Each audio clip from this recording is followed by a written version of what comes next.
Y ahí es donde muchos que lo vimos y que lo vimos posteriormente dar tantas lástimas, porque ahorita ya da mucha lástima. Sí, dando tumbos. Ya dices tú, oye Saúl, en buena onda, por la banda. Quiérete, güey, ya deja eso. Pero no, él sigue pensando que, y pues como Vicente Fernández, güey. La banda sigue aplaudiendo. Y sus discos solistas están de la verga.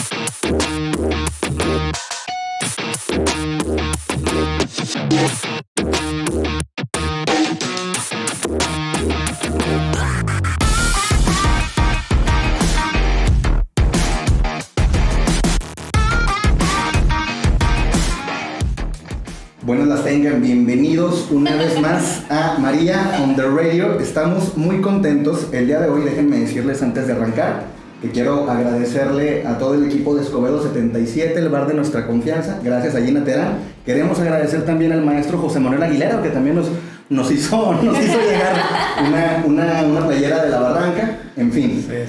Estamos en septiembre, ya de salida, septiembre, en un mes en el que hay tanta carnita en nuestro país y por lo tanto no podíamos evitar ni prescindir de platicar un poquito de rock mexa, y a pesar de que hay muchísimas bandas, hemos decidido arrancar por una que consideramos inevitable, de la que se pueden decir tantos chismes, tantas cosas, tantas buenas y tantas malas ondas. Hoy vamos a platicar de Caifanes. Ok, muy bien.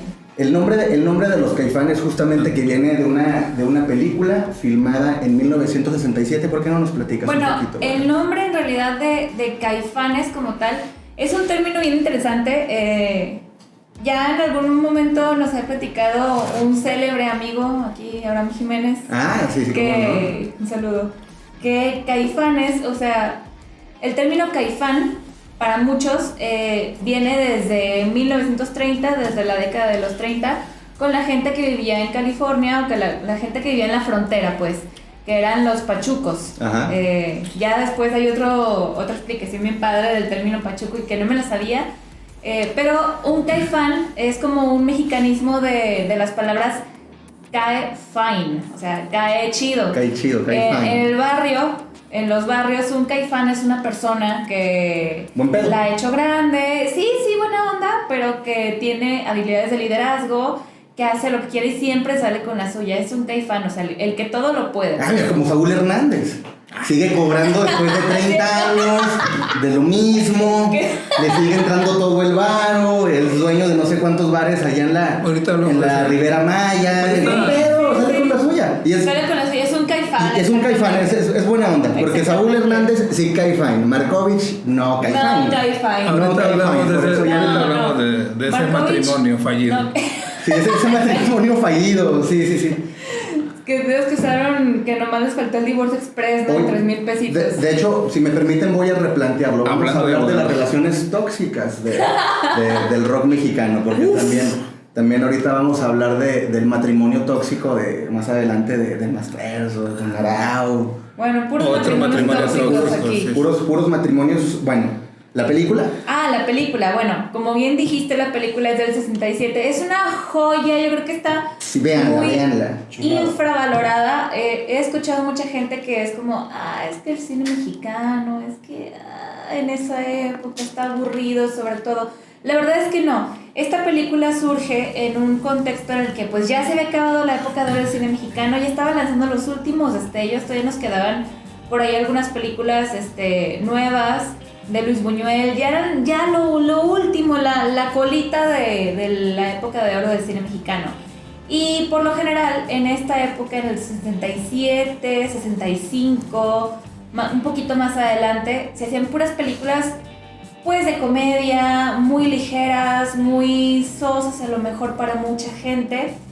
Y llega Caifanes, que tiene una historia muy interesante detrás. Ibáñez y Carlos Fuentes escribieron un guión, ganan un premio con ese guión y de ahí surge la idea de hacer la película. Sin embargo, para hacer la película tenían que renunciar al premio. Entonces pues dicen, vamos a hacer la película.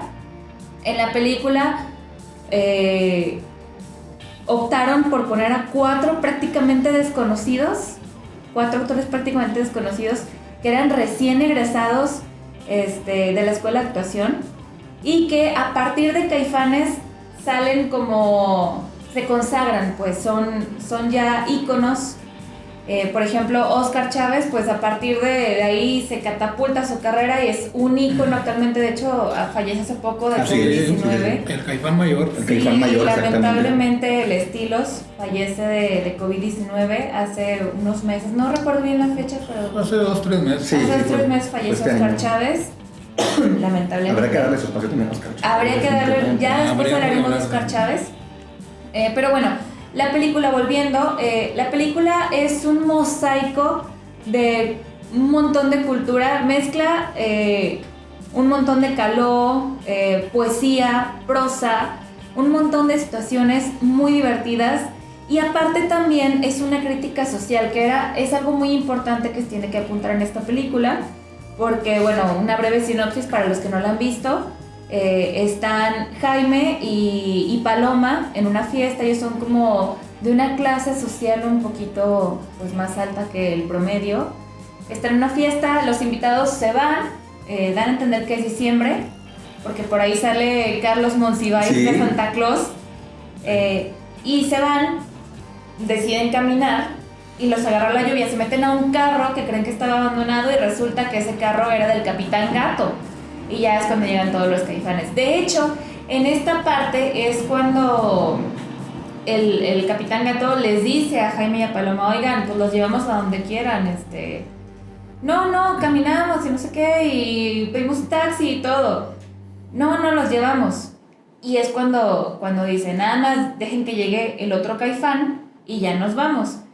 Y voltea a Julissa, que es Paloma, y le dice a Enrique Álvarez Félix, que interpreta a Jaime, que es un Caifán. Y Enrique Álvarez Félix le responde: un pachuco. Así como entre ellos, ¿no? Un pachuco. Y ya es cuando la Azteca le responde: no, ese es papá grande. Un Caifán es el que todo lo puede.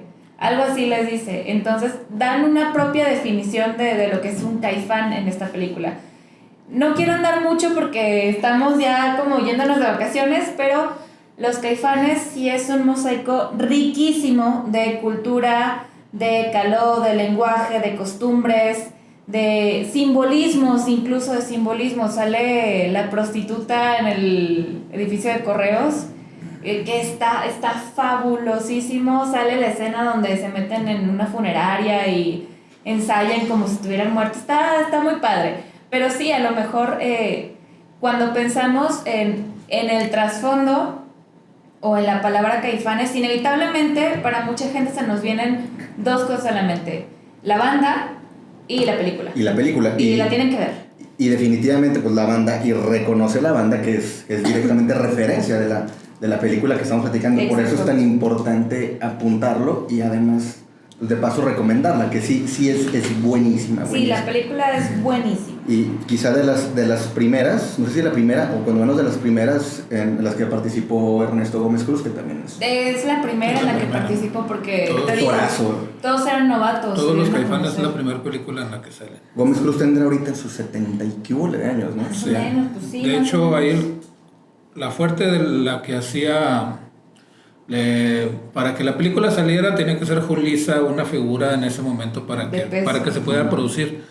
Aparte de que Carlos Fuentes era padrastro de Julissa, por eso ella es como la protagonista. ¿Sí? Y sí, es una película que rompe esquemas en el cine mexicano en ese tiempo. Y todavía, si la película saliera ahorita, sería nueva, sería una película nueva. Sí, seguirá súper vigente. Y de hecho, a pesar de el peso de Julissa, de Enrique Álvarez Félix, de Carlos Fuentes, la película tuvo muchos problemas para grabarse. Tuvieron que interrumpir las grabaciones en varias ocasiones. La escena donde visten a la Diana Cazadora y los persigue la policía es un clásico. Es un clásico, y estaba viendo en una entrevista con Óscar Chávez que de hecho fue real esa persecución, porque tuvieron que hacerlo de esa manera, sin ningún permiso, sin ningún aviso, sin nada. Maravilloso. Sí, para que pudiera salir, y luego los persigue la policía, ya se dan cuenta que pues era para una película, ya no hay problema, pero sí tuvo muchos problemas para producirse, para realizarse. De hecho, por eso la gran mayoría, si no es que a lo mejor el 95% de la película está en exteriores, porque porque no había dinero para producirlo. Oigan, es donde yo vuelvo a preguntar, fíjense, en 1967 vestían a la Diana Cazadora. Sí. Ahorita no podemos decir puto en Facebook, porque nos regaña el señor Zuckerberg y la china. No. ¿En qué momento llegamos a eso? ¿Dónde perdimos este cotorreo punk?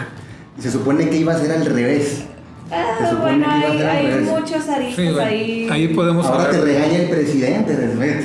Bueno, todos sabemos que el presidente señala y ya. De Orwell en 1984, luego hablamos. Sí, oye, sí es cierto, ¿eh? Sí. Hemos llegado... Bueno, pero ahora sí que... Regresando al grupo... sí, cierto, era de Caifanes. Sí. Estábamos hablando del grupo Caifanes. Para toda la gente que se perdió junto con nosotros, sí. Ahora que recordamos, esto se trataba del grupo Caifanes. Se llama igual que la película. Bueno, pues Caifanes. Vamos a remitirnos a la etapa temprana de la década de los 80. Por ahí había esta onda de Rocotitlán, auspiciada por los Botellos, por Lora también, ¿no? Bueno, Rocotitlán es un lugar hecho por Botellita de Jerez. El máximo de los hoyos funkis, el máximo templo de los hoyos funkis, llegó a ser Rocotitlán. Sí. en los años 80. Le preguntaban en una ocasión a Armando Vega Gil, de Botellita de Jerez, qué es lo que más le había sorprendido, qué es lo que más le había llamado la atención de Rocotitlán. Dijo, a mí en su momento, cuando ahí conocimos a las insólitas imágenes de Aurora, que fue la primera formación de Caifanes y que pues, posteriormente ya mutaron con ese nombre. Ya estaba Markovich desde ese momento de las insólitas. Ahí fue su primer trabajo. Ya era la relación tóxica, desde ahí empezaba. Yo creo que no le pegaban ni a los 20 años de edad. Las insólitas terminaron por Markovich, luego hablamos de eso. O sea, las insólitas terminaron por Markovich. Spoiler alert. ¿Y los Caifanes? Y los Caifanes también, o sea... Ese güey es como el amigo que nomás llega y... El que la caga para todo. Sí, el que estás en la peda. Es el cagapalos. Llega, llama malacopeando, hace que todos se peleen y luego se va. Alejandro Markovich tiene un problema muy grave de ego, pero ahora sí que los principios de la banda, ahora sí que empleando un poquito el comentario acerca del nombre. Saúl Hernández cuenta, la mitad de las cosas que dice son mentira además. Cuenta que, bueno, para empezar, el amigo no se llama Saúl, por si no sabían. ¿No? No se llama Saúl Hernández, se llama Alfonso. Esa es una de sus grandes mentiras. Bueno, si hubiera puesto un nombre más chido, ¿no? Cuando salen los Caifanes a Saúl, le preguntan sobre si tenía el nombre que ver con esta película de la que estamos platicando. Él dice que no, que él no conocía a la película cuando sale el grupo o cuando se le ocurre el nombre. Dice él que se le ocurre el nombre un día, siendo él muy joven, paseando con su mamá, que ve a un grupo de vagos ahí en una esquina de su casa y que su mamá le dice: no te acerques a ellos porque son los Caifanes. Bueno, eso dice él. No le creo mucho, pero bueno, es una de las cosas de las que hay que dudar. Pero eso ya forma parte de la leyenda del rock mexicano, ¿no? Ya es como parte del hito, ¿no? Sí, o sea, si la leyenda dice que así es. O sea, no hay ningún problema, ahí no quita nada, ¿no? Pero la idea del grupo, dice Saúl, que no tenía que ver con el nombre de la película, pero hablando de las insólitas imágenes de Aurora, efectivamente... Ahí se juntan primero estos tres personajes, Saúl Hernández, Alfonso André y Alejandro Markovich, gentes que ya tenían grupos que estaban trabajando anteriormente. Y aquí vamos a hacer la amalgama de Rocotitlán con los Arau, que son dos hermanos, el que era el Chicho en Cachún Cachún. Para los que recordamos eso, pues estamos hablando de principios de los 80s. Y ahí empieza como un grupo, que sí era un grupo muy interesante, las Insólitas. Grupo muy interesante. Y breve, interesante, efímero, y ya viene a mutar a finales de los 80 a lo que hoy conocemos como Caifanes. Graban su primer disco en el 88, pero ya no eran un trío. Sí, exactamente. Ya estaba Sabo. Bueno, sí, de hecho, cuando las Insólitas están trabajando... Estábamos hablando de que 84, 85, que es cuando ellos están en Rocotitlán tocando. El problema que tenían con Markovich era que a Saúl y a Alfonso pues les gustaba tocar porque les gustaba tocar, o sea, era una cosa que a ellos los libraba muy suave, pero Markovich siempre andaba con el rollo de que él quería ser profesional en todo el sentido, ¿no? Y pues sí, efectivamente desde esa época pues ya era cagante estarlo chingando con ese rollo de que, oye, tenemos que comprar un micrófono y aquellos güeyes echando desmadre por allá, ¿no? No les interesaba mucho, el rockstarismo en México tiene poco realmente. Como no era una cosa que los iba a sacar de pobres en ese momento, porque el rock mexicano, el desarrollo del rock mexicano como tal empieza en los 80, hasta finales de los 80, precisamente con el primer disco de Caifanes. Pero ahí, en esas tocadas de Rocotitlán, se conoce a Sabo Romo, que ya cuando se separa este grupo, porque en ese tiempo no pasaba nada en el rock mexicano realmente, había pocas bandas que podíamos hablar de un desarrollo como tal vez Kenny Los Eléctricos, tal vez El Ritmo Peligroso, pero Caifanes era una banda nueva. Y un día, pues trabajando, Saúl conoce a Diego Herrera, que de hecho fueron los que inician con el grupo. Diego Herrera conoce a Saúl Hernández le presenta algunos trabajos, que son unos demos que por ahí andan en YouTube todavía, donde vienen varias canciones del primer disco. A Diego le gusta y le convence, le dice, pues vamos a darle, ¿no? Y ahí es cuando hay una idea de decir, bueno, yo quiero jalar gente chida, dice Saúl, y es cuando jalan a un Sabo Romo, que ya era un viejo lobo de mar para las bandas, ya había tenido varias, ya había trabajado con gente muy chingona, como Memo Briseño, bandas muy, muy buenas con las que estuvo trabajando Sabo. Y digamos que el profesional ahí en la banda era Sabo. Era el Sabo.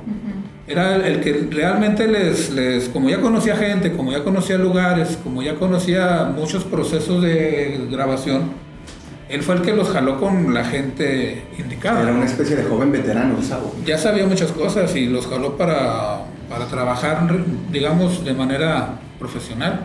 Quien les jala para trabajar de manera profesional es Sabo Romo. Aparte que buen bajista es ese cabrón. No, es uno de los mejores, definitivamente. Músicos en general, no solo como bajista. ¿Qué más? Lástima de sus proyectos recientes. No, o sea, Caifanes como banda fueron un fenómeno, y separados pues realmente ni sus mamás los han de escuchar. Sí, definitivamente. ¿Qué los hacía tan especiales a los Caifanes? Vamos a remitirnos a los Caifanes del primer disco homónimo, 1988. Traen muy buenos temas, pero me parece que no, en mi humilde opinión, no fue el disco que definió la personalidad de los Caifanes. No. Fue un primer intento, fue un primer momento, fue algo que los puso en el escaparate, obviamente fue un disco que sí captó la atención de muchas personas. Sí. Con un tema pues, que ni siquiera es propio, por ejemplo, La Negra Tomasa. Esa es, ¿sí?, otra cosa.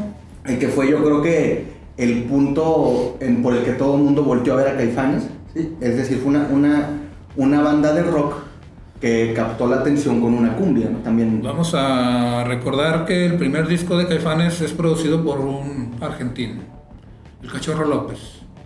El Cachorro López, y pues se deja ver mucho la influencia que traían, obviamente. Estamos hablando de finales de los 80, mucho cotorreo de The Cure, mucho New Wave, The Police, algo de post-punk, obviamente pues también era, digamos, trabajaban sobre la gama de sonidos, sí, que traía Soda Stereo, sin comparar en este momento. Bueno, ahí hay un solo de Gustavo Cerati. A ninguna de las bandas, pero van. Era esa línea la que se estaba buscando. O sea, en el primer disco de Caifanes hay un solo de Gustavo Cerati. ¿Cuál?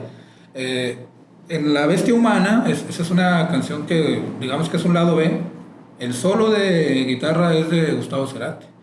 Cachorro López conocía muy bien cómo estaban trabajando ya las bandas en Argentina. O sea, en Argentina ya había más o menos un proyecto muy, muy fuerte musical. Lo traen para conocer bandas. Cachorro ve a los Caifanes en un concierto y dice, pues esa banda como que me gusta. Pero la imagen, ojo, la imagen de Caifanes no es del primer disco, tiene que ver con los 80s 100%, sí, porque hay una imagen de Cure ahí. Sí. Que luego, una vez más, en otra de las mentiras de Saúl Hernández, él decía que no, que la imagen de los pelos parados de ese a mí se me ocurrió solito. Dijo, no, hombre, ¿a poco hay una banda del tema de Cure que separa los pelos? Pues no, están hasta Inglaterra y cómo quieren que yo me vaya. Yo no sabía. Pues yo no salgo de aquí. Él decía que tenía que ver... En esos tiempos todavía no hay Facebook, ¿cómo me voy a dar cuenta? Él decía que tenía que ver con el personaje de Tintán en el Rey, en una película donde sale como cavernícola, donde sale con los pelos parados. Para mí ese cavernícola, ese Tintán, es la imagen del rock mexicano. Si me preguntas a mí, ese Tintán con los pelos parados para mí es el rock mexicano en sí. Pero bueno, miente Saúl al decir que no sabía, que no conocía a The Cure, que no conocía el New Wave, que no sabía nada, que todo se le ocurrió a él, ¿no? Se le ocurrió solito, claro. Sí, porque evidentemente, o sea, aunque vamos a darle un voto de confianza, ¿no? Que a lo mejor, bueno, suponiendo, ¿no? Claro que se ve mucho la influencia de la música de The Cure en ellos. Totalmente. Claro que se ve la línea, o sea, por supuesto. Le pegó un poquito lo de Markovich ahí, ¿no? Sí. Hay mucho, y hay un sonido sodesteriano también ahí. Completamente. Era lo que hablábamos cuando tocamos el tema de Soda Stereo, que ya cuando dijimos, ok, y las bandas que vinieron después de Soda Stereo, no, pues Caifanes, totalmente Caifanes, no puedes hablar de Caifanes sin hablar de Soda Stereo y viceversa. No, pero ahorita voy a hablar bien de ellos. También, sí, también también hay comentarios buenos. También hay comentarios muy bien. Por supuesto que hay comentarios buenos. De hecho, el comentario bueno viene a partir del segundo disco. Para mí... triunfas. ¿Qué te dije, güera? ¿Te dije o no te lo dije? Para mí el mejor disco de Caifanes, a mí en nivel personal, es el que se llamó El Diablito. A huevo. Sí. Huevo. Porque ese sí es un parteaguas del rock mexicano. Ahí sí rompe madres. Me está dando risa porque cuando estábamos platicando, cuando estábamos en junta la güera y yo, o sea, ya transcribía parte de lo que yo decía, y aquí leo algo que dice, ¿por qué es el mejor disco de Caifanes aparte de sus pinches rolotas? Porque seguramente dice... Eso dijo, yo le pregunté, bueno, enséñame, sensei, ¿por qué es el mejor disco de Caifanes? Y luego Fer me responde, no, pues por sus pinches rolotas. Y yo, por eso, porque es el mejor disco y Caifanes aparte de sus pinches rolotas. Sí. Por cierto, estábamos en Escobedo en ese momento. Y, bueno, antes de pasar a este momento de Caifanes, compay, nada más, platiquemos un poquitito más de este primer disco. Porque me hizo la güera una pregunta que llamó mucho mi atención. ¿Qué disco o en qué momento se define la personalidad musical de los Caifanes? Y yo no le puedo decir que me preguntabas tú con qué canciones de este primer disco. ¿Cuáles canciones te quedas? Y yo diría, en este primer disco realmente no hay esta personalidad definida. Hay muy buenos temas. A mí me gusta mucho, será por eso este loquito de los electroshocks. Obviamente Viento, que es un The Cure en español. ¿Sabes? Es que Viento es Just Like Heaven. O sea, es un de curazo ahí. Es un de curazo. De curazo fenomenal. No, pero él no lo conocía. No lo conocía, se le puede ocurrió. ser un de curazo. Se le ocurrió él solito. Saúl no lo conocía, se le ocurrió solo. Cuando platicó con Cerati le dijo, cabrón. Acordamos que los perros parados y el maquillaje se le ocurrió a Saúl. Sí, bueno, inspirado en Tintán, claro. Sí. Vinieron los fantasmas de Scrooge en Navidad y le dijeron cómo hacer las cosas. Entonces, sí hay buenos temas. Sí, será por eso es una rolota. Será por eso también es muy, muy, muy buena. Perdí mi ojo de venado. También, o sea, sí trae. Es una bandota. Es que Caifanes era una bandota. Era una bandotota. O sea, Diego Herrera era un músico muy chingón y sigue siendo. Sabo Romo ya habíamos quedado que se los llevó de la mañita y les dijo, por aquí, mis chavos. Traían un productor que se sabía todo el rollo de cómo sonaban. O sea, además, a mí lo que más me sorprendía de ese grupo desde el principio fue la imagen. Verlos en vivo en los 90s sí era ver otra cosa. Estábamos hablando de una banda que no existía. O sea, tú decías, bueno, el rockstar mexicano de principios de los 90s era Alejandro Lora. Y Alejandro Lora está feo como la chingada. Sí. Y ver a un tipo de más de 1.90, con el pelo hasta en los hombros, con una imagen bien cabrona como era Saúl, si era darte cuenta que estabas viendo algo que no había. Tú decías, ¿quién es ese cabrón? ¿De dónde salió, verdad? Por eso fueron el chingazo que fueron en su momento, porque no había nada que se pareciera a Saúl Hernández en el 88, 89, 90.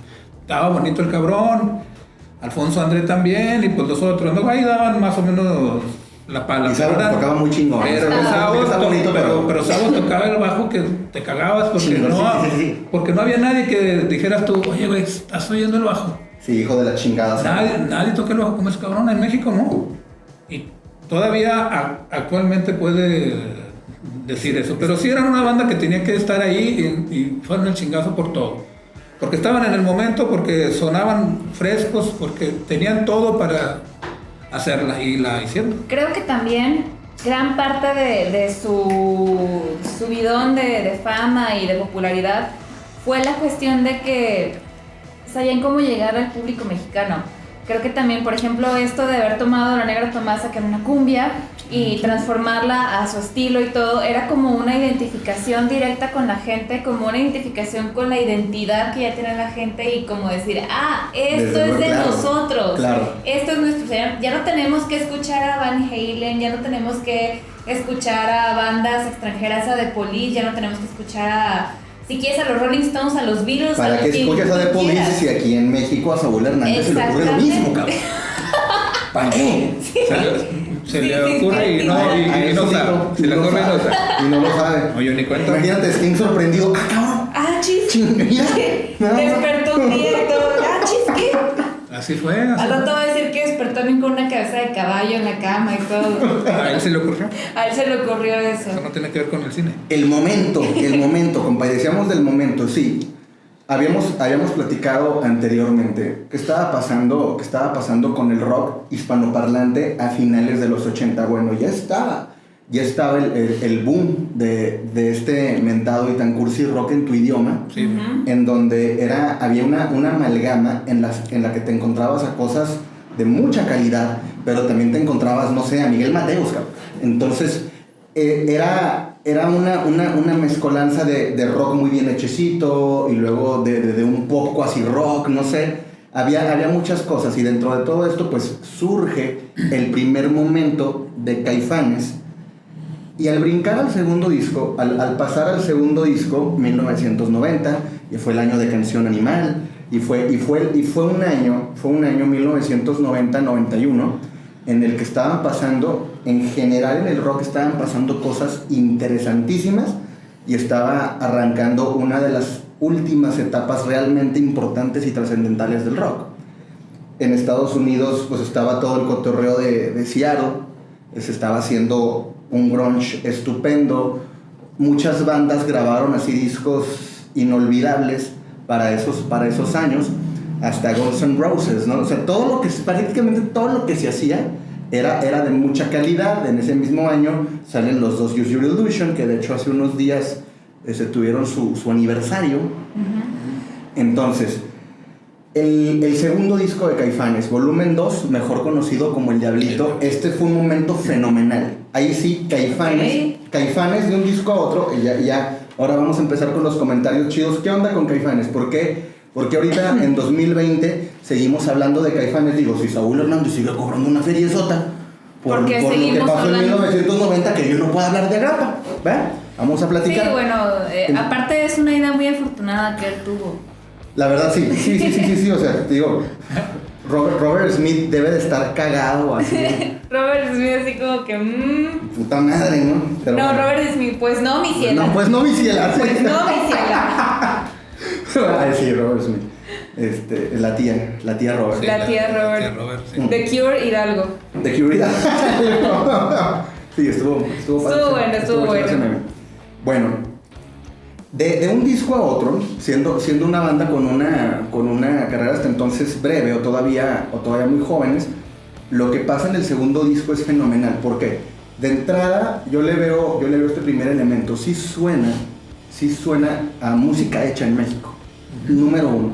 Sí, ellos encontraron la manera de hacer de darle estos elementos mexas a su sonido.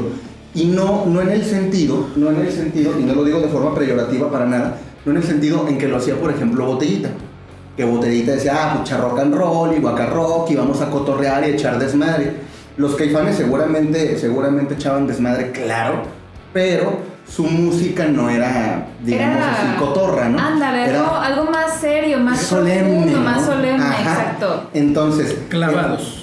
Más clavados. Siento que inclusive poético, porque si me lo platicas así, el guacarrock y la venganza del guacarrock y todo. La venganza del hijo del guacarrock. Del hijo del guacarrock. Me parece más como un...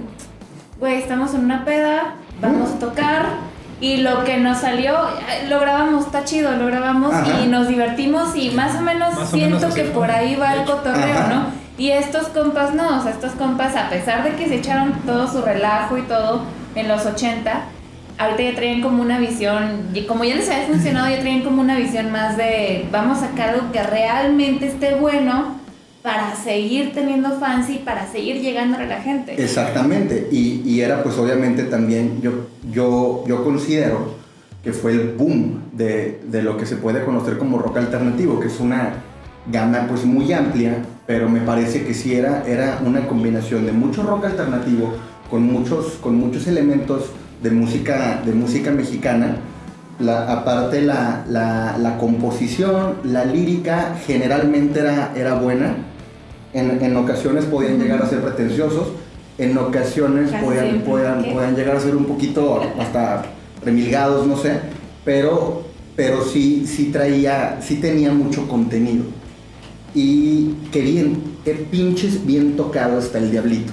Sí. ¿Sí? O sea, ese disco es maravilloso a pesar de que ese disco contiene entre sus tracks El Negrito en el Arroz de Caifanes, que es Mal Necesario o Don Maldición, pero a mí en lo personal me rompe los huevos, la célula que explota. Es también como el rockcito que decíamos. Sí, platicando un poco de esta postura a la que se refería mucho, o quizás se acuñó el término por García Michel gracias a... ¿El rockcito? Gracias a Caifanes, esto del rockcito. Y ahí yo difiero, a mí me encantaba La Mosca, pero yo sí difiero. Para mí, Caifanes ni de pedo fue rockcito. No. Caifanes estaba muchísimo más allá. No eran amigos de García Michel, nada más. ¿Quién podría ser, en tu opinión, parte del rockcito? León Larriega, podría ser Enjambre, pinches mamadas de esas. Espérate, hace rato que estábamos hablando de Caifanes,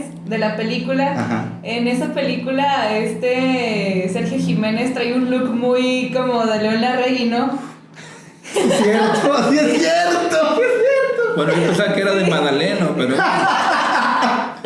Madaleno. Yo dije, en cualquier momento ahorita va a sacar el chico y va a empezar a cantar Brillas. Estoy viendo a León Larregui. Madaleno también. No, Madaleno, digo, pues ¿será su abuelo? Claro, no, pero... Es León McFly. Pero el segundo disco de Caifanes, hay un detalle ahí muy chingón. ¿Cuál? De que ese segundo disco... Bueno, todas las compañías de discos trabajan de la manera de que si las cosas salen bien, pues ya lo que sigue tú lo haces a tu gusto y forma. Estábamos hablando de que en el primer disco yo sí veo un concepto. O sea, en el primer disco de Caifanes yo veo que hay un concepto. Alguien les dijo cómo tenían que hacer las cosas y las hicieron. Y las hicieron bien para que las cosas pudieran funcionar. Y en el segundo ya veo que hay una libertad muy chingona del haz lo que quieras, pero tráeme buenas rolas. Y sí, bien que mal, y aunque nos guste o no nos guste, La Célula que Explota, pues ya es una canción del cancionero Picote, hermano. Sí. Ya está ahí incrustada en el subconsciente de la raza que le gusta el rock. No, porque sí, yo creo que todo el mundo, bien o mal, la ha escuchado o la conoce al menos. Claro. O la han cantado en un karaoke. Pero el disco es un disco... Yo creo que volvemos a lo mismo. Vamos a volvernos a poner en el año 1990. El rock mexicano, como lo conocemos, está en pañales. Es una cosa que yo ahora tengo la oportunidad de decirlo. El rock mexicano, hasta antes de Caifanes y ese movimiento. Particularmente antes del Diablito. Aunque no les guste eso a mucha gente que ya tiene una edad como para decir, no, pero entonces había bandas bien chingonas como tal o cual. No había un sonido mexicano en el rock. Vamos a hacer netas. Sí. Los 50s todo era copiar a los gabachos. A los ingleses. Y los 60s también, porque, por ejemplo, puede decir, no, que había bandas muy chingonas como The Three Souls on My Mind, La Tinta Blanca. Eran los Rolling Stones, hombre. Sí, era blues rock. Era blues rock, era tocar cosas como Chicago, etcétera, etcétera. Y estaba Javier Batis, que es un maestrazo también. Y Javier Batis estaba mamando de Cream, estaba mamando de Clapton, o sea, se veía que no era un rock original. Exactamente, era una influencia directa, era también decían que se les ocurre a ellos solitos, quizás. Sí, no, también. Hablas con Alejandro Lora y dice que un día empezó a hacerle así, qué chingón suena. Y se le ocurrió a él. Nada que ver con los Rolling Stones, ¿eh? No los conocíamos, no sabemos quiénes eran. Jamás he escuchado de ellos. Él dice que los Stones son el tri. Son el tri gabacho. Y luego dice que son gabachos. Son gabachos, fíjate, ándale. No, pero yo creo que el rock mexicano sí nace propiamente con un sonido a partir de ese disco. El Diablito, yo sí lo pongo ahí como una piedra fundamental dentro del movimiento, porque ese momento también abre mucho el rollo de los conciertos, de las producciones. Ahí venía detrás La Maldita Vecindad, venía Neón, venía Fobia. Y si no hubieras pasado nada con La Célula que Explota, muchas de esas cosas no hubieran pasado. Sí. Y aunque nos guste o no nos guste... hubiera quedado el microbito, ¿no? No, pues no hubiera existido y qué bueno. Sí. Ojalá. Eso hubiera sido un punto positivo. Ojalá. Sí. Hablando también del contexto de esa época, yo también quisiera apuntar otra cosa. Durante los 80 surgió la necesidad de los hoyos funky. Por eso, con estos hoyos funky, pues el máximo ejemplo pues, es el surgimiento de Rocotitlán también, porque estaba todo este tema de la censura que se venía cargando desde el 71 con lo de Avándaro, que ya lo platicaremos. Ya lo platicaremos largo y tendido. Es que cada que digo Avándaro me acuerdo de la portada esta de alarma de... ¿cómo decía? Marihuaniza. Es un término que me encanta a mí. Sí, la marihuaniza y el degenere. Y luego abajo, Avándaro. Y yo decía, órale. Bueno. No, pues estuvo chido, ¿no? Hay una canción muy chistosa de Three Souls in My Mind que se llama La Chava de Avándaro, que originalmente se debía llamar La Encuerada de Avándaro. Y Alex Lora narra de una forma muy cotorra que conoce una chava y se enamora de él y le chingada. Y ella le confesó ser la encuerada de Avándaro, ¿no? Y sí, la canción es como del 72, 73. Sí, pues obviamente es posterior. Entonces... Me estoy imaginando a Alex Lora vestido como Mick Jagger. Ay, bailando. Qué imagen tan fea. Bailando como Jagger. Entonces... No, señor. No, pero sí, o sea, ese disco, El Diablito, sí rompe con todo. Rompe con todo. A lo que voy, bueno, estaba este cotorreo de los hoyos funky, sí, pero... Ya para los 90, compadre, fíjense, ya había incluso ocurrido una transición muy pinche con Botellita de Jerez. Ya Botellita de Jerez ya tenía contrato con Televisa. Ya estaban siempre en domingo. Ya estaban siempre en domingo, ya te tenían una foto con Ricky Martin, güey. Ya salían en la portada de la revista Eres. Muñecos de papel. Sí. Y Saúl Hernández, que era un muñeco bien papel. Era de papel. De papel arroz. Y el vato ya también salía en las portadas de la revista Eres. O sea, esto fue como que el contrapunto. Ya la industria dice, hay un mercado. Mercado obviamente con las bandas de rock. Ya nos dimos cuenta que no todo para vender es la onda vaselina, por ejemplo. Ya también podemos poner a estos chicos malos. Sí, que el público también lo está pidiendo. Exactamente, y venden hermoso, ¿no? Y ahí tienes esta amistad entre los Caifanes y Verónica Castro, ¿sí? Estaba platicando con la güera el otro día, en el 87-88, en un programa de Mala Noche No, Sí. Que Vero Castro junta a los Caifanes con el Tri. Y les hace la pregunta incómoda. Saúl, ¿a ti te gusta la música del Tri? ¿Te gusta la música del Tri? Porque supongo que los admiras y la chingada, ¿no? Y el vato acá, mamón, de que más que admiración, la neta es respeto, ¿no? Porque estos güeyes tienen muchos años. Y le preguntan lo propio a Lora. Y dice, pues sí, me gusta. ¿Te gusta la música de Caifanes? Pues me gusta a mí toda la música, dice Lora. Me gusta. Que sí. fue como que se quiso ver así como, tú me haces, yo te hago, pero fue como una respuesta muy desafortunada. Fue una respuesta desafortunada. Quedó como estúpida. Pero, se levantó bonito diciendo que no, pues es que no es la línea que nosotros manejamos, dice Lora. No, exactamente. Nosotros traemos una influencia más negra y empieza a decir, pues por ejemplo, Negro Durazo, ¿no? Sí. Hasta eso, dirán lo que sea de Lora, pero qué buen pedo. No, sí, pero qué gusto de ser cotorreo con Lora, ¿no? Pero ahí está, yo creo que ese es el momento que hay un rompimiento, fíjate. Lo de Verónica Castro no sé si fue al drede, como dicen en el barrio, pero sí hay un momento que dicen, bueno, ahí el Tri ya era un fenómeno. O sea, el Tri tocaba en Sudamérica, el Tri tocaba en Estados Unidos. Ya estaba súper posicionado, aparte. Y Caifanes era una banda que iba despegando, pero claro, iba como un cohete para arriba. Y sí hay un momento de choque que tenía que ser obvio. Porque también hay una generación que sigue a Lora y no le gustaban los Caifanes. Porque sí estábamos mal acostumbrados a escuchar el rock mal. O sea, malas grabaciones, porque los discos de rock hasta los 90 se oían mal.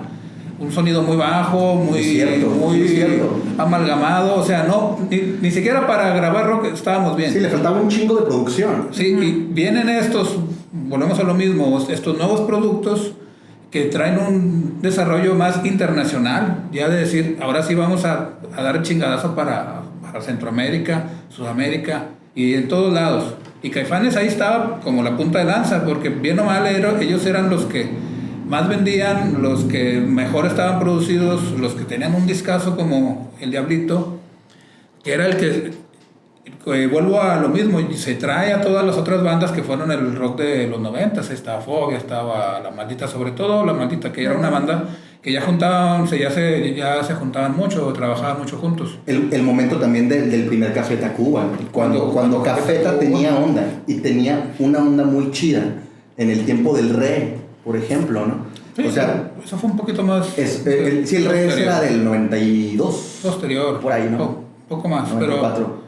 Pero estamos hablando de que ese disco sí da un golpe muy certero sobre todo a la situación de vender un producto de rock, que en México era únicamente el Tri y sus derivados. Y si no te gustaba el Tri, no te gustaban sus derivados. No eres rockero. Sí, no eras rockero, exactamente. No te gustaba el rock, no escuchabas rock. Y esto pues ya lo hace un poquito ya más para la raza, ya lo escuchaba más la clase media alta, ya lo escuchaba más... Ya Caifanes ya lo escuchaba todo el mundo. Y estaba muy bien porque se necesitaba eso.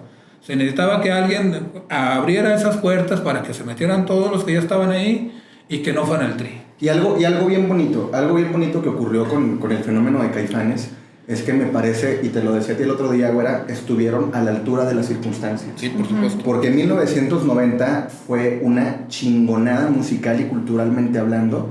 La década realmente la década de los 90 fue algo súper cabrón y súper denso y brillante y maravilloso. Y Caifanes estuvieron a la altura.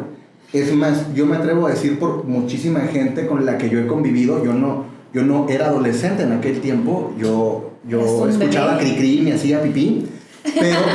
Como ahora, ¿no? Pero como ahora, pero ya es por... Pero ahora ya es por borracho. Es por otra cosa. Pero es por la incontinencia. Yo te imaginé en las pruebas poniendo Cricri tirado así con tu botella de carta blanca, no sé. O tu querido Abraham, que sube música de Cricri, la chingada en su Facebook. Bueno, pero... No sé, no lo sigo. Pero me atrevo a decir, o sea, la misma gente, porque lo vi, me tocó verlo con mis primos, con amigos mayores que yo, que fui, de los que me fui haciendo con los años, es la misma gente que escuchaba, por ejemplo, en aquel tiempo los Smashing Pumpkins. Y escuchaban un producto y escuchaban el otro. ¿Sí me explico? No los estoy comparando, ni estoy diciendo que se parezca, sino que pertenecen a una época tan importante de la música. La misma persona que te escuchaba los Smashing, que te escuchaba, no sé, a Pearl Jam, a PJ Harvey, ¿sí? acá te escuchaban a los Caifanes y lo consumían con todo el gusto del mundo. ¿Sí me explico? Eso es lo chingón para mí. Era uno de esos discos que podías adquirir a principios de los 90 y estaban a la altura de todo lo que se estaba haciendo. Le cale a quien le cale, a ese nivel de calidad estuvieron.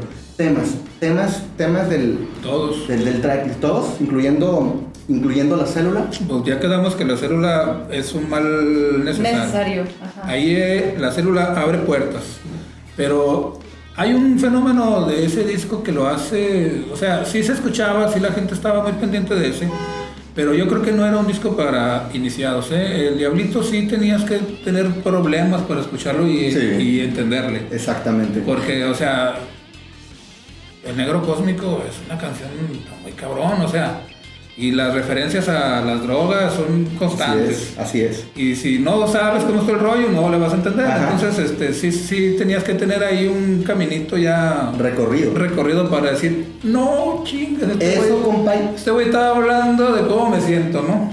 Eso es rock. Exactamente.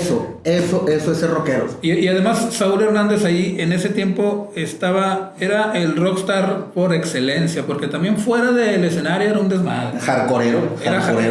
Ese cabrón sí representó en su momento muy fuerte todo ese rollo, porque los que lo vimos y lo conocimos fuera de los escenarios, sí lo vimos en estados como para decir, este cabrón es la neta. Y efectivamente sí traía su rollo. Y ahí es donde, hablando del chisme, Pati.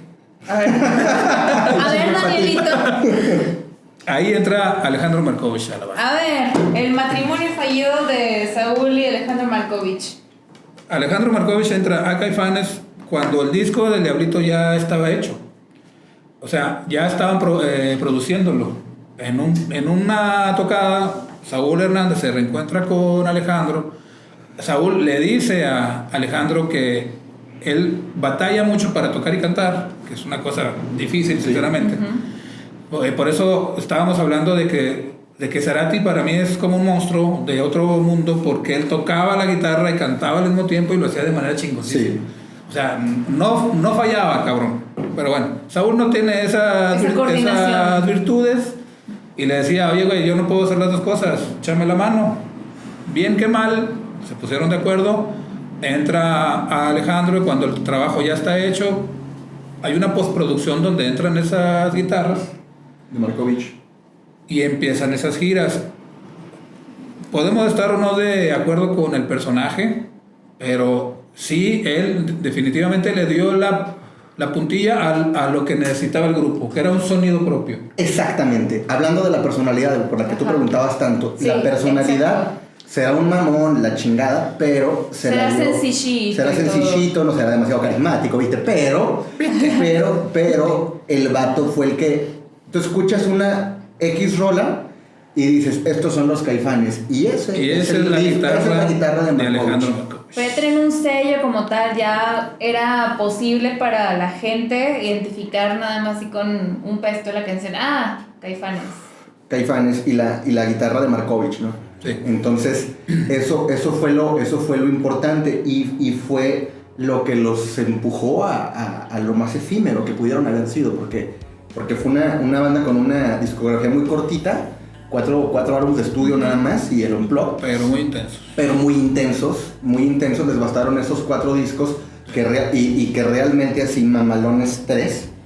¿Sí? Sí, pero haciendo un poquito al lado el primer disco, pero aquello les bastó, y les bastó también la presencia de Markovich para el desgaste inevitable. Cuando llegamos al momento del tercer disco, vamos a darle al siguiente disco. Vamos a darle al tercer disco. El Silencio también, ay cabrón, yo creo que fácilmente puede competir pues en calidad y en trascendencia con el Diablito. No hay desperdicio en los temas del Silencio. No. Son más maduros todavía, musicalmente hablando, pero ya se veía venir el choque. Ya estaba. El choque ya estaba ahí. El choque ya estaba ahí, inevitablemente. Ya estaba el tema del divorcio de Hernández Markovich. Ahí ya se estaban rompiendo las medias, pero ya se las rompieron desde el primer día. Ya se aventaban las Barbies y todo. Sí. Ya se las aventaban, pero, o sea, eso funciona. Aunque parezca una contradicción, a la hora de producir una cosa que se llame música, lo vemos en otras bandas, las más icónicas no eran llevarse a toda madre. No. Había un rompimiento. Si no hay un rompimiento, como que no funciona.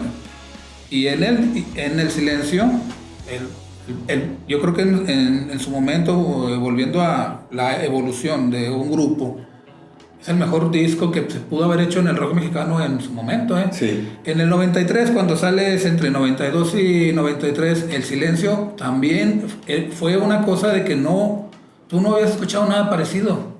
Ahí volvemos a lo mismo, ya había grupos como Neón, como La Maldita, que era una cosa un poquito más escuchable, ¿no? Más digerible. Sí, lo escuchabas y decías, sí suena chingón y qué padre.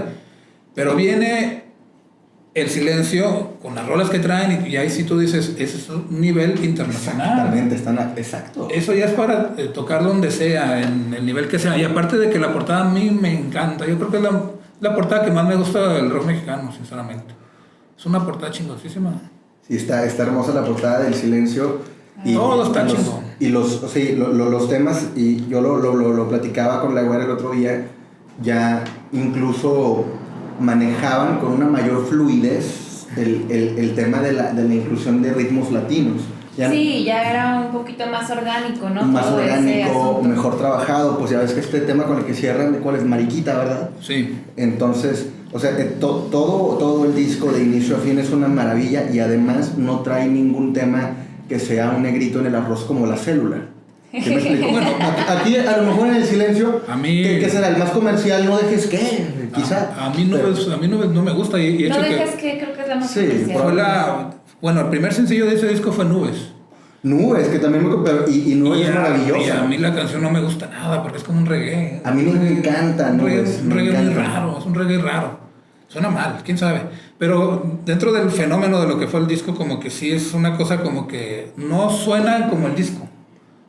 Nubes sí fue como de que, bueno, es que no tenemos un sencillo, chavos. Bueno, pues si le metes un poquito de música más acá, a lo mejor suena sí, fue modificado el trabajo original. Y lo metemos. Pero el disco completito, cuando todavía se escuchaban discos completitos. Y aprovecho para invitarles a todos, escuchen discos completos. El ejercicio musical es maravilloso y la mejor manera de conocer una banda. Yo me atrevo a decir que realmente casi todos los discos o los buenos discos a su forma son conceptuales. No tiene que ser una ópera rock necesariamente, pero hay un lazo entre cada track, entre cada canción, todo juntito también es un mensaje, ¿sabes? Sí. Todo el trabajo completo y es un plato del que hay que nutrirse, sí, ¿sabes? Sí. Cuando tiene algo que ofrecer realmente, ¿no? Entonces sí, escúchenlo completo a quienes no lo han hecho. Me atrevo a decir que incluso muchísima gente que actualmente escucha a los Caifanes no conoce discos de Caifanes, los conoce por las listas de Spotify. Greatest Hits, ¿no? Ajá, también. Exactamente, pero hay otros Caifanes.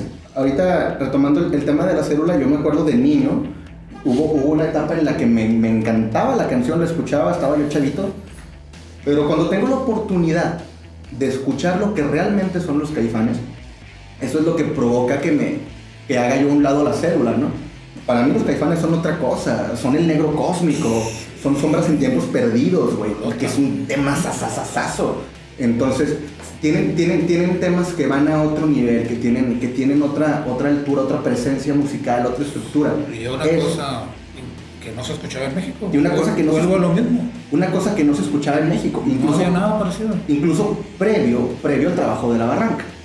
Ah, no, sí. Que ya también lo... Ahí aparece ya Aguilera difuminado. Y andaba por ahí. Ahorita vamos a hablar un poquito de Aguilera cuando lleguemos al truene de la banda. Sí. Y porque arranca Jaguares y pues colabora, sí, con Aguilera, pero ya llegaremos. Ya llegaremos a eso. Cuarto disco de Caifanes, El Nervio del Volcán. ¿Qué te gusta El Nervio? A mí El Nervio me gusta muy a pesar del protagonismo exacerbado de de Alejandro Markovich. Ahí sí dijo él yo creo entendió, esta banda se va a acabar, ya estamos hasta la madre. Todo. El nervio del Markovich. Me voy a dejar caer y no me importa. Qué bueno, porque el disco tiene ese sello y definitivamente, volviendo a lo que se vive 30 años después, pues Markovich sigue viviendo de eso, y de esos solos todavía come, bien o mal, pero lo sigue haciendo y bueno, eso es una cosa que particularmente yo alguna vez lo comenté a él, le dije, ¿y luego qué sigue, maestro? Porque ya todos conocemos cómo se avienta el solo de afuera y ya lo escuchamos y nos gustó mucho y volvemos a lo mismo, no había nada parecido porque toda banda grande tiene que tener su frontman y su guitarrista chingón. Y para que sea una banda, digamos, reconocida, ¿no? Todo Axl Rose necesita su slash. Ajá. Así que si estaba Markovich ahí aventándose esos solos de 5 minutos, para un Saúl Hernández que ya estaba con afectaciones en su voz también sí es cierto. en ese tiempo, era muy funcional que tuviera alguien que distrajera mucho el sonido. Pero yo creo que ahí sí se enriquecieron y ahí sí hay un punto alto de lo que no se hacía. Volvemos a lo mismo, Caifanes tenía esa libertad, ya podían hacer cualquier cosa y tenían la atención y definitivamente era un sonido único y la guitarra, bien o mal, era un sonido que los identificaba de todas las bandas del mundo, Eso sí es muy cierto. Sí, les dio la... Pero yo creo que se engolosinó el maestro Markovich con eso. Sí, llegó un punto en que lo sigue haciendo todavía, entonces... Sí, y hay que decirlo, yo creo que fue un pedo más actitudinal de parte de Markovich. Fue un rockstarismo. Fue un rockstarismo, exactamente. Fue ego y fueron sus huevos y fue un pedo más de mamonería. Pero hablando esencialmente del trabajo musical, güey, hablando de la estructura, hablando del impacto de las canciones, ahí sí habremos de reconocerlo, ¿no? Sí, ¿no? Se hizo mejor que bien. Es un descaso también, Sí, el nervio, fíjate, aviéntame, que es un tema, hijo de su chingada madre. El animal, quisiera ser hardcore, quisiera ser alcohol, güey. Sí. Que más el año del dragón, a mí me gusta la versión de La Llorona. Sí, Saúl estaba en su pico de drogadicción. Sí. Y era muy bueno. Bien cabrón, y fue el último disco en el que todavía Saúl traía voz.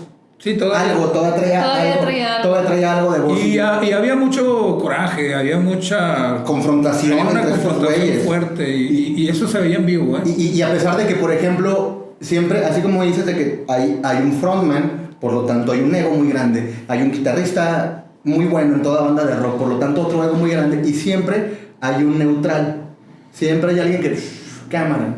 Los Red Hot Chili Peppers tienen a Chad Smith, ¿no? Me vale madre, 25 guitarristas, yo toco con todos y le chingadí. Y sigo siendo Chad, ¿sí me explico? Y yo no me subo a ese tren. Yo creo que ese era Sabo. Sabo siempre se mantuvo como que, a ver, mis chavos, ya terminaron de desgarrarse sus pinches medias. Pero se fue a Sabo. Vamos a tocar. Y ahí ya prescindían Sabo se va. Estaba... ¿Quién lo reemplaza ahí? En ese tiempo estaba tocando Federico Funk. Estaba Funk, sí es cierto. Y ahí ya era la inevitable ruptura, el inevitable final. Sí. Terminan con un muy buen disco. Bueno. ¿Qué fue? En el 90, este disco es del 94 y en el 96 graban el Unplugged. Vamos a platicar un poquito del fenómeno del Unplugged, si se me permite. En la década de los 90, el Unplugged era sinónimo de grandes ligas. El Unplugged era sinónimo de una completa atención. Vamos a recordar también que no existía Acapulco Shore y esas mamadas. No, MTV. Cuando MTV realmente pasaba música. Ajá. Bueno. Era música, era música. Sí, pero sí. Dices tú, es que el momento era ese. Ajá. O sea, si estamos hablando de los 90s, toda la década es una década de música que tuvo que salir en esa década. Sí. Y obviamente pues, MTV tuvo que explotarla y cuando se termina todo eso, pues también ellos dicen, bueno, esto ya no es tan buen negocio. Es que sí es cierto, en su defensa, le echan mucho MTV. ¿Cuál música? ¿Ahora qué iban a programar? ¿Qué estaba pasando en el 2000? Pues ya, más o sea, es que dijeron, güey, ya, fue Limp Bizkit y ya, ¿y ahora qué va a seguir? Ya mejor vamos a meter reality shows pendejos, cabrón. Nomás el beso de Britney Madonna. El beso de Britney Madonna, yo sentí todo cagado. Y pues bueno. El beso de Janet Jackson en el Super Bowl. Y ahorita, y ahora ver MTV es lo mismo que ver a Pedrito Sola cagándola con las mayonesas. Y la Heineken también, la Heineken, sí es cierto. ¿Cómo le dan a probar esas cosas a ese señor? A esa señora. Oigan, también, o sea, publicistas de Heineken, pues también. Pues, ¿cómo ponen a un hombre como él a hacer eso? Se quedan versátiles. Aquí pasamos de Markovich a Bisoño, nos vale madre. No, a Pedrito Sola. A Pedrito Sola. Bisoño es otro boleto. Bisoño pregunta bares gays y todo eso. Sí. Pero el nervio del volcán ya es un rompimiento. O sea, el disco ya se hace con muchas broncas internas. Sebasabo es una demostración muy clara de que las cosas ya no estaban bien. Es muy cierto lo que dices tú, Fer, de que él de alguna manera era un punto como de ser profesionales. Es decir, bueno, aquí somos una banda ya, la número 1 en México, la que más vende, la que arrasa y se abren lugares para hacer conciertos gracias a ellos. En los 90s... Pendejos, la gente espera cosas de nosotros, tenemos que trabajar. En los 90s, los lugares para hacer conciertos en México, los más grandes eran las plazas de toros, fíjense bien, No había escenarios para los conciertos de rock en México entre 90. Eso también se lo debemos. Entre 90 y 98, 99, no había lugares. Se hacían todas las cosas en estadios de béisbol, en plazas de toros, y por ahí en Monterrey ya nacía un lugar que se llamó en su momento el Auditorio Coca-Cola, que era lo más grande que había en el norte. Estamos hablando, ahora ya hay auditorios por todos lados. Pero ese arrastre de llenar lugares de 50,000 personas fue por esas broncas. Le abrieron a los Rolling Stones y se dice que en el Palacio de los Rebotes y se dice que dejaron al público así prendidísimo. Te estaba platicando el otro día, güey. Sí, que incluso más acá que los Red Hot Chili Peppers. Sí, se dice que hubo, para las fechas, hubo otra presentación, obviamente ya en Estados Unidos, le abren los Red Hot Chili Peppers, en su mejor momento, y no consiguieron el efecto que se dice que los Caifanes, sí, o sea, a ese nivel, así de cabrón estuvo su aportación, estuvo el movimiento.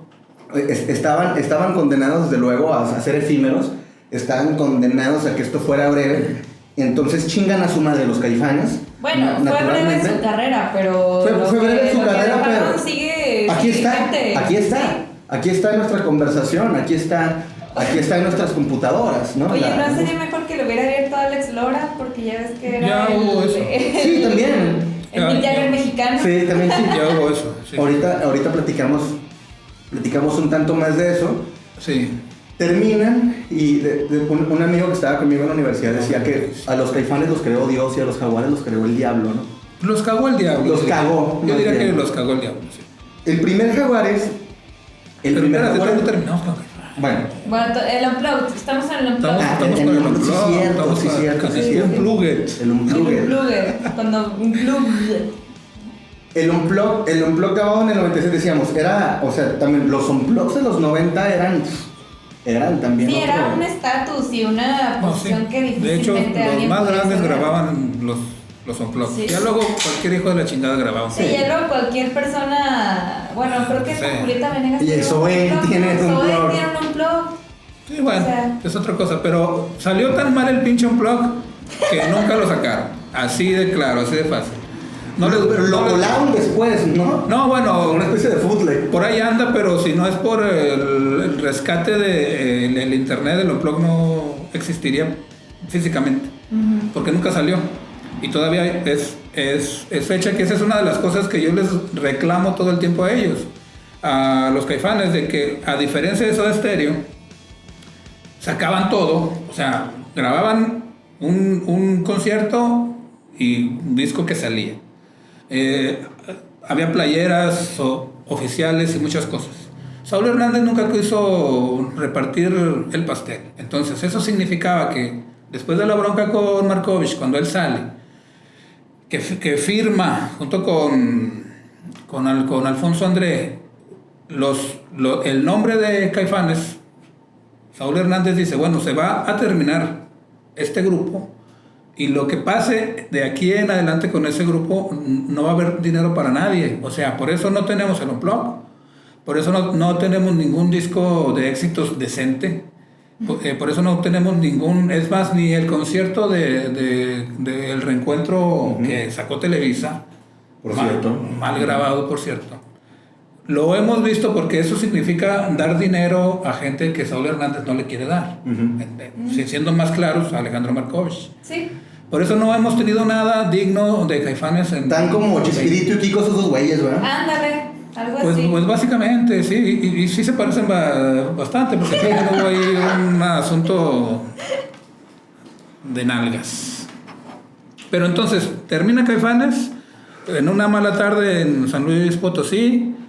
Ahí fue en San Luis el último. Existe el rompimiento fuerte. Saúl Hernández, como dice que no sabía, volvemos a lo mismo. Sí, volvemos a lo mismo, que él nunca sabe nada. Que él nunca estaba enterado de lo que estaba pasando. Él tiene otros datos. Él tiene otros datos. Y lo que él diga, eso es. Lo que diga su dedito. Lo que diga su dedito. Y ahí es una cosa fea porque el rompimiento viene en un momento donde Caifanes internacionalmente estaban a 3 minutos de irse a tocar a Sudamérica, a España, y ser la banda que debió haber sido, que no terminaron siendo. Finalmente no pudieron limar esas asperezas, el grupo se rompe y, como tú ya lo comentabas hace un rato, el diablo caga una banda que se llamó Jaguares. Que se llamaron los Jaguares. Bueno, acaban los Caifanes, fíjate, compadre. Me hacía la güera una pregunta muy interesante el otro día. ¿Cuál? Me preguntabas tú qué bandas pueden haber actualmente que mantengan, no sé, el legado, una esencia, el nivel de calidad, y que me quedo callado, compadre. No supe qué decir. Se me hace un nudo en la garganta, me lleno yo de añoranza y de lágrimas, y de nostalgia y de lágrimas. Sacas tu pañuelo de encaje y encendí un recuerdo y me lo fui fumando, compadre. No hay, ni ellos pudieron ya, ¿sí? No. O sea, ya fue un fallido fenómeno Jaguares. ¿Sí? Fallido porque no que todas sus canciones sean malas. En lo particular hay canciones de Jaguares que sí me gustan bastante, pero escuchas Detrás de los Cerros y es como, es el Caifanes. Es Nubes. ¿Sí me explico? Es Nubes. Exactamente. Detrás de los Cerros. Entonces, hay por ahí temas que son buenos, pero pues realmente ya Jaguares venimos a tener una banda prescindible. No podemos decir eso de Caifanes, ni de pedo. Déjame te cuento cómo pasó lo de Jaguares. Saúl Hernández viene del rompimiento con Caifanes. Tiene problemas en la voz muy cabrones. Ya son nódulos en la garganta, cáncer incluso. Perdón, compadre, hay una anécdota que cuenta el otro día que estábamos ahí echando un café en Martins, Saúl y yo. Sí. Me estaba platicando, pero ya ves cómo de repente se ondea y sus otros datos. Ay, y que no hay tantos muertos del COVID. De aquí compartimos el dinero normal. Pero bueno. Entonces me decía Saúl, oye Fer, fíjate que en un concierto, en el 96, algo así, ya, pues yo andaba yo muy madreado, eso sí me acuerdo. Me dolía la garganta. Esa enfermedad sí la tenía yo solito, no la tenía Sting, no la tenía Robert Smith, no la tenía Gustavo Cerati. Porque Gustavo Cerati ni conocía a los güeyes. Le ocurrieron otras cosas. Bueno, a Cerati sí lo conocía, ¿no? Hay fotos y hay... No, pero él te dijo algo. Sí, no, esa enfermedad, esa sí, para que veas. Esa sí es mía. Era mía. Y no creas que Markovich me ayudó, ¿eh? No creas que Sabo me dijo cómo se tampoco. La leyenda Raúl Velasco tampoco tuvo nada que ver. No. Yo solito me enfermé por hardcoreero y le chingada. Órale. Entonces dice, en un concierto andaba yo muy puteado y pido de favor al público que no fumen, que fumen lo menos posible. Ajá. Y cuenta él que no se enciende un solo cigarro, ¿no? Esa simpatía del público sí la tenía, ese rollo de buen pedo, bonachón. Ya llevamos 8 canciones en el concierto. son tan importantes los que están aquí adelante como los que están hasta atrás. Sí. Y viceversa. Entonces, pásenle. Y los que estamos hasta atrás, ¿qué? Y los que estamos hasta atrás, ¿qué? Pues bien contentos, compadre, felices de la vida. Entonces, pasa a ese grado llega la enfermedad y la afectación en la garganta de Saúl. Disculpa, los cantantes de banda, sigue continuando. Bueno, el mesianismo de Saúl es una cosa que lo afectó mucho, porque todavía actualmente hay grupos de fanáticos de Caifanes que se hacen llamar los aliados. Fíjate. Estoy viendo la cámara diciendo, no mamen. Pero, pueden poner un cintillo. Pero sí era... Como las Luis Mi Reinas, güey.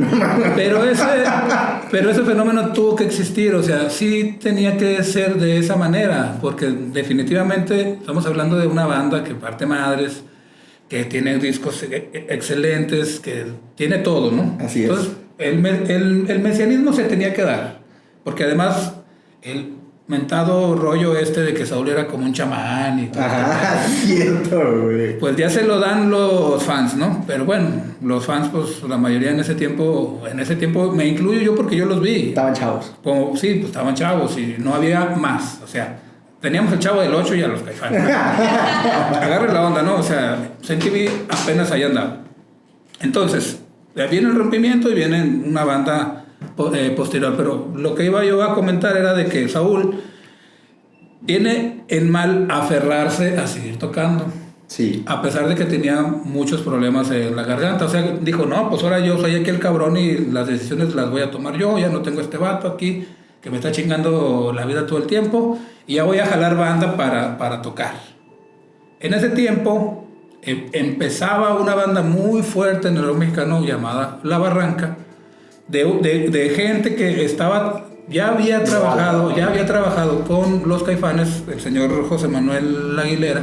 En el primer disco. Era segunda guitarra del último disco y de la última gira de los Caifanes. O sea, él fue segunda guitarra de Markovich, porque Saúl ya no tocaba. O sea, él realmente la guitarra ya no lo estaba tocando, ya era como un solista. Y ahí meten a este señor. Aguilera hace su banda, La Barranca. Saúl los ve en un concierto por ahí en vivo, les gusta mucho cómo suena, y platicado por el mismo Aguilera dice que él se les acerca y les da la idea del concepto de Jaguares. Le dice, mira, yo quiero jalar con mis compas, ya no quiero tanta chingadera aquí de que si el producto es bueno, de que si jala no jala, que el manager les dice que hay que hacer una rola que sea un éxito, la chingada. Ya no tiene ese peso, porque Caifanes fue un peso para ellos mismos, o sea, los aplastó. Una chinga. No estaban preparados para tanto. Y esa segunda etapa con Jaguares ya la hace con la banda, que él eran sus compas y que ya los conocía. José Manuel Aguilera en la guitarra, el eterno escudero de Saúl, Alfonso André, Federico Fong en el bajo, que ya había tocado con Caifanes. Y ahí sale un asunto que yo veo que es hasta raro, porque eran La Barranca con un Saúl Hernández muy disminuido, devastado, sí. Muy disminuido físicamente. De hecho, si por ahí pueden ver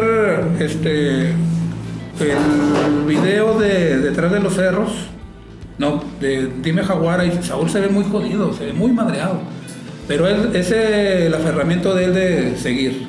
Eso lo afectó mucho más de lo que posteriormente se puede ver actualmente, de que ya no canta ni madres.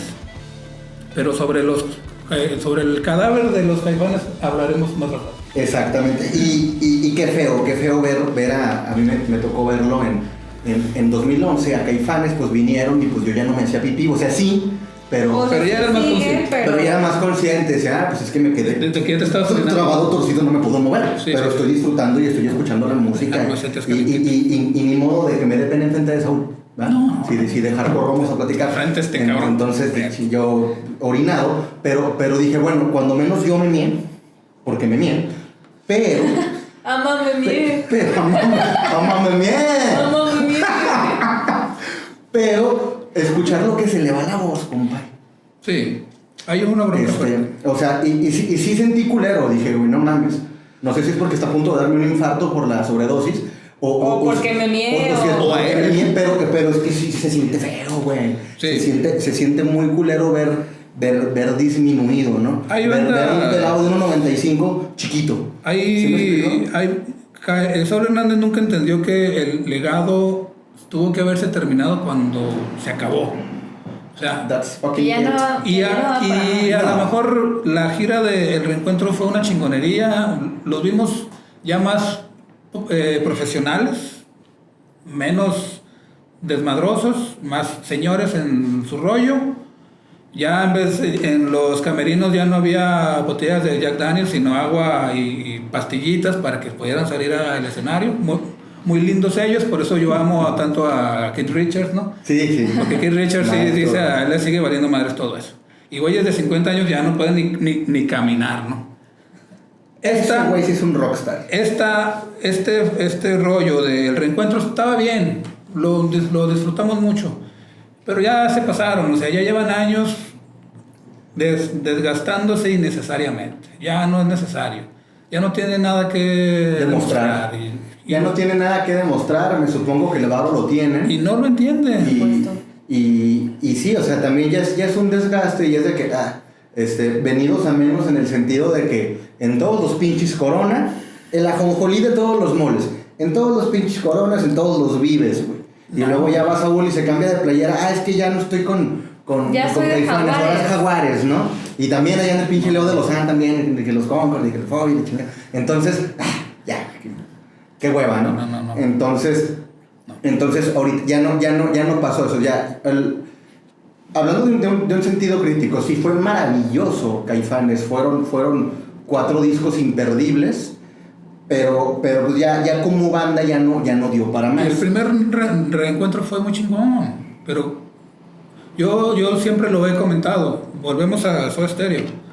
Soda Stereo, sí, o sea, alguien como Cerati sí dijo, mira, este es un legado tan grande que yo no le voy a faltar al respeto, exactamente. Y yo, siendo Cerati, no le voy a faltar al respeto a la banda. Entonces, vamos a hacer una gira de reencuentro, una cosa increíble, musicalmente hablando, escenario y todo lo demás, pero termina aquí.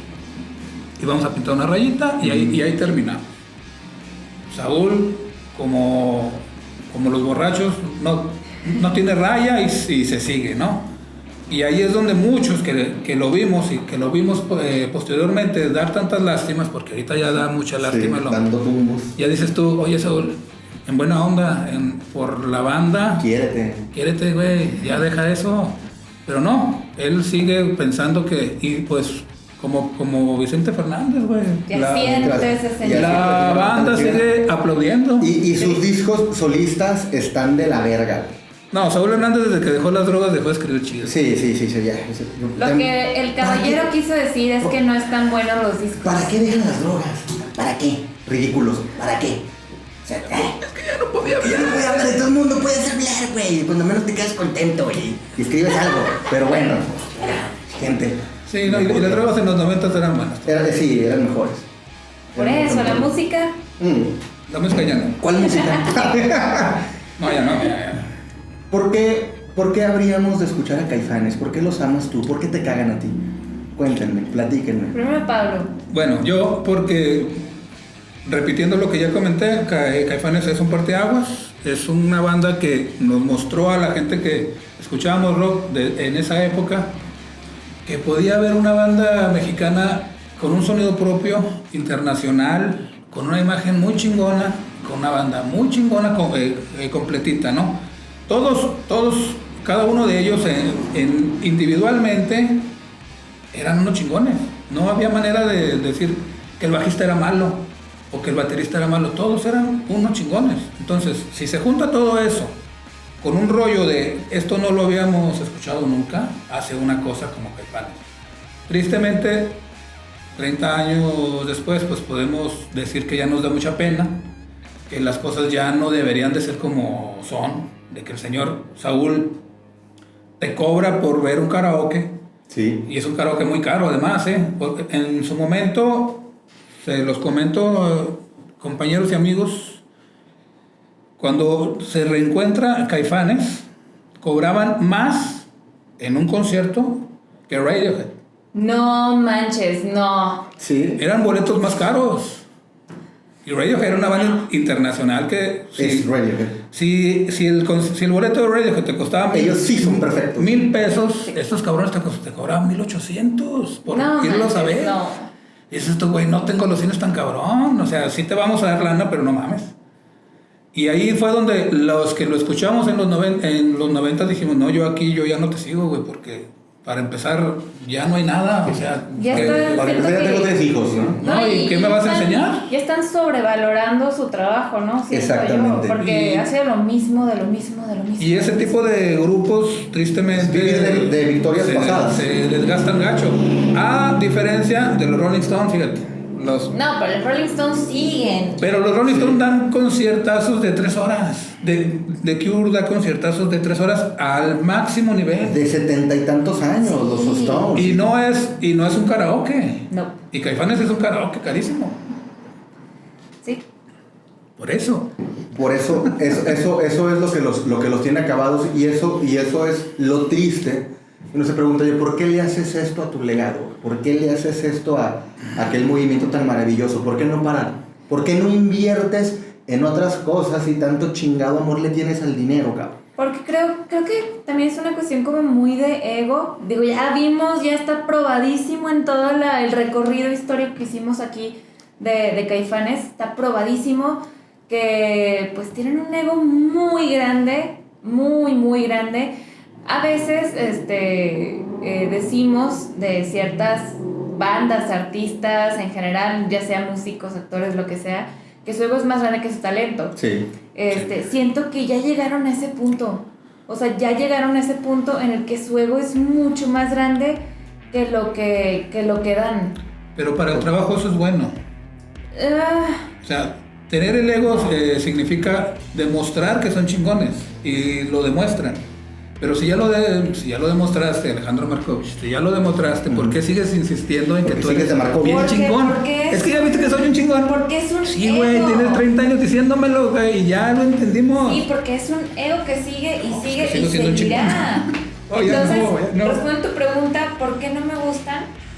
Por favor. Hace rato platicaba con Pablo y le decía, es que tú los viviste fresquecitos, recién sacados del horno. Un poco más o menos, ¿sí?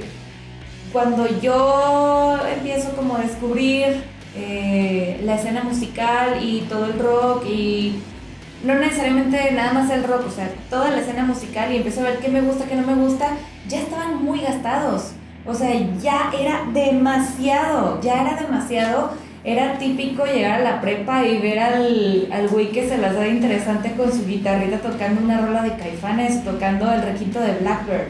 Era típico y ya era como... Yo no soy un güey básico de Starter Pack, ¿verdad? Sí, exacto. Y aparte, ya a mí me parecen, sí son buenas letras, son buenas canciones, pero me parecen ya, cuando yo llegué, eso ya estaba, pues. Cuando Pablo estaba, eso no estaba como él lo ha dicho. Cuando yo llegué ya estaba el refrito del refrito. O sea, por eso a mí ya no me gustan. No dudo y no cuestiono que es una banda que rompe paradigmas, que hay un antes y un después. Pero para mí, desde mi percepción de millennial, si quieren, el rock mexicano se queda ahí, o sea, como en un cubículo bien chiquito. Sí. Y ese es el rock mexicano. Y ya lo demás que viene es un rock muy posado, lleno de bumburismos, lleno de cosas muy acá, muy profundas y muy... No, güey, o sea, cántame lo más directo, lo más honesto, es lo más decente. Cántame lo más honesto. Entonces, cuando lo dan demasiado... Quieren ser poetas y acaban siendo arjonas. Sí, exacto. Profundas como cucharas. Arjonismos y bumburismos. Arjonismos y bumburismos es un buen término para señalar el rock mexicano. Arjonismos y bumburismos. El rock mexicano está plagado de eso y es por eso que luego gente de mi generación, salvo los... Yo no soy básico Starter Pack, escuchan y se las dan así muy conocedores, que es lo que hablábamos hace rato, que mucha gente que ahora escucha Caifanes no conoce los álbums, conoce los greatest hits y ya.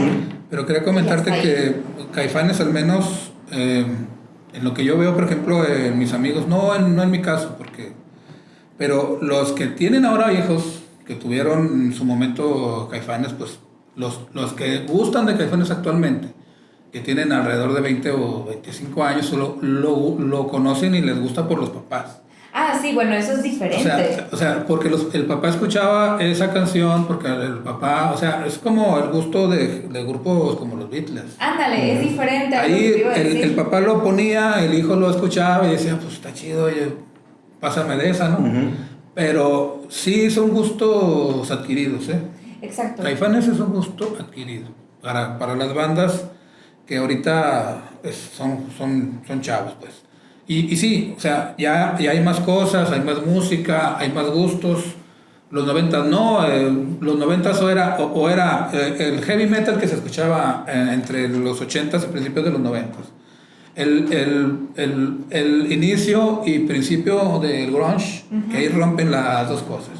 Y el rock mexicano, que si no haber sido por Caifanes, seguirían escuchándolo en el tri, de manera underground y seguir escuchando lo mismo del tri.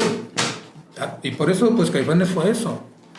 Sí, no cuestiono que sea importante. A mí en lo particular no me gustan para nada y es como una canción de Caifanes, es como, güey, ya vete a tu casa, por favor. Ya siéntate, ya. Siéntese, señora. Sí. Ya siéntese, señora. Porque aparte, en todos los karaokes, yo vivo en el centro, hay un montón de karaokes al lado, bueno, aledaños. Vas a la tienda, vas pasando por el karaoke y está una canción de Caifanes.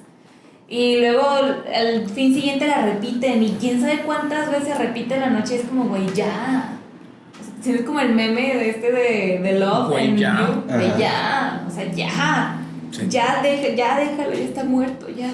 Déjenlo, está muerto. Sí, Saúl Hernández es el único que arrastra ese cadáver. ¿Lo sigues arrastrando, Saúl? Ya, suéltalo. Ya suéltalo, Saúl. Y a conclusión, pues definitivamente estamos hablando de uno de los momentos más importantes de la historia del rock que se ha hecho en nuestro país. Se llama Caifanes.